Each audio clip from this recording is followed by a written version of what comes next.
Rajagiri super speciality ഹോസ്പിറ്റലിലെ എല്ലാ വിഭാഗങ്ങളിലെയും ഡോക്ടർമാരുടെ വീഡിയോ കൺസൾട്ടേഷൻ സേവനം ഞങ്ങളുടെ സ്ഥാപനങ്ങളിൽ ലഭ്യമാണ്.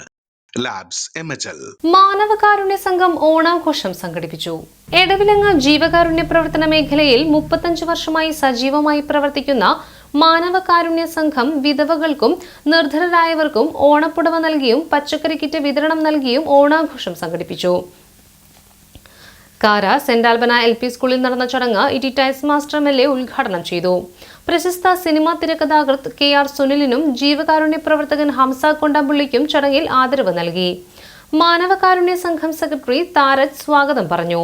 ഗ്രാമപഞ്ചായത്ത് വൈസ് പ്രസിഡന്റ് സന്തോഷ് കോരിച്ചാലിൽ മൈക്കും ഇത് മറ്റു സാധനങ്ങളും സൗകര്യങ്ങളൊന്നും ഇല്ലാതെ വളരെ ലൈറ്റായിട്ട് ഈ കാര്യങ്ങൾ പോകും. ഇവിടെ നമ്മൾ ഓണം ആഘോഷിക്കുന്നത് ഓണം എല്ലാവരുടേതുമായിട്ടുള്ളതാണ് ഓണം എന്ന് പറയുന്നത് അല്ലേ. ഒരാൾക്ക് പ്രത്യേകതയില്ല, എല്ലാവരും ഒരുമിച്ച് ആഘോഷിക്കാൻ കഴിയുന്നതാണ്. ലോകത്തെ മലയാളികൾ എവിടെയുണ്ടോ അവിടെ എല്ലാം ഓണം ആഘോഷിക്കുന്നതാണ്. ഞങ്ങളുടെയൊക്കെ ചെറുപ്പത്തിൽ ഓണം എന്ന് പറഞ്ഞിട്ടുണ്ടെങ്കിൽ എന്ത് രസമുള്ള അല്ലേ. ഇപ്പോഴും രസത്തിനൊന്നും കുറവില്ല, പക്ഷെ ഇപ്പൊ വ്യത്യാസം എന്താണ്? ഇപ്പൊ നമ്മൾ ഇലയിടുമ്പോഴും നമുക്ക് ആളുകൾ നമ്മുടെ മുമ്പിൽ നിന്ന് ചോദിക്കുകയാണ്, 9 കറിയുള്ള ഇല 120 രൂപയ്ക്ക് വേണോ അല്ലെ, 12 കറിയുള്ള വില 175 വേണമെന്നൊക്കെ ചോദിക്കുന്ന വെച്ചാൽ നമ്മൾ പതുക്കെ ഇതൊക്കെ വേറെ ആരെങ്കിലുമൊക്കെ ഏൽപ്പിക്കുകയാണ്. അങ്ങനെ ഒരു സിസ്റ്റമൊക്കെ നമ്മൾ വളർന്നു വന്നിട്ടുണ്ട്. എന്നാൽ ചിലപ്പോൾ ഇത്തരം കാര്യങ്ങളൊക്കെ ചെയ്യുമ്പോഴും ചില ആളുകൾക്ക് ചിലപ്പോൾ ചില പ്രശ്നങ്ങൾ കൊണ്ട് ഓണം ആഘോഷിക്കാനുള്ള കരുത്തില്ലാതെ കൊണ്ട് സാമ്പത്തിക പ്രശ്നമൊക്കെ ഉണ്ടാവുമല്ലോ. അപ്പൊ നമ്മള് ഓണം ചെറുതാവും. അങ്ങനെ ഓണം ചെറുതാവുന്നവരെ സഹായിക്കാൻ പ്രശസ്ത സിനിമാ തിരക്കഥാകൃത്ത് KR സുനിലിനും ജീവകാരുണ്യ പ്രവർത്തകൻ ഹംസ കൊണ്ടമ്പുള്ളിക്കും ചടങ്ങിൽ ആദരവ് നൽകി.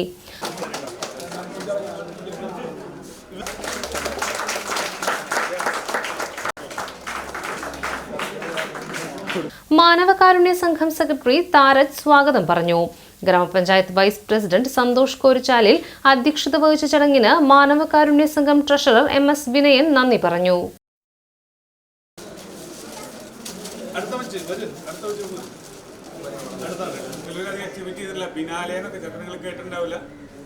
അവിടെയൊക്കെയാണ് എക്സിബിറ്റ് ചെയ്തേക്കുന്നത്.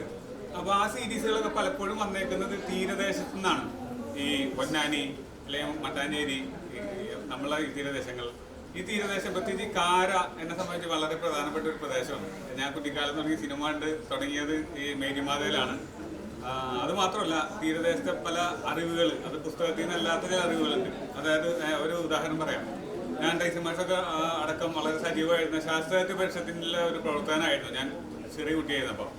അപ്പോൾ സോപ്പ് സർവേ എന്ന് പറഞ്ഞിട്ട് സോപ്പിലെ എനിക്ക് തോന്നുന്നു ചിങ്ങം 1 മുതൽ ഓണം ആഘോഷിച്ച് തുടങ്ങിയിട്ടുണ്ട് എല്ലാവരും. എല്ലാ സംഘടനകളും എല്ലാ സന്നദ്ധ സംഘടനകൾ അങ്ങനെ എല്ലാം സ്കൂളുകളിലെല്ലാം ഓണം ആഘോഷിച്ചുകൊണ്ടിരിക്കുകയാണ്. വലിയൊരു സന്തോഷമുണ്ട്. ഞാനിപ്പോൾ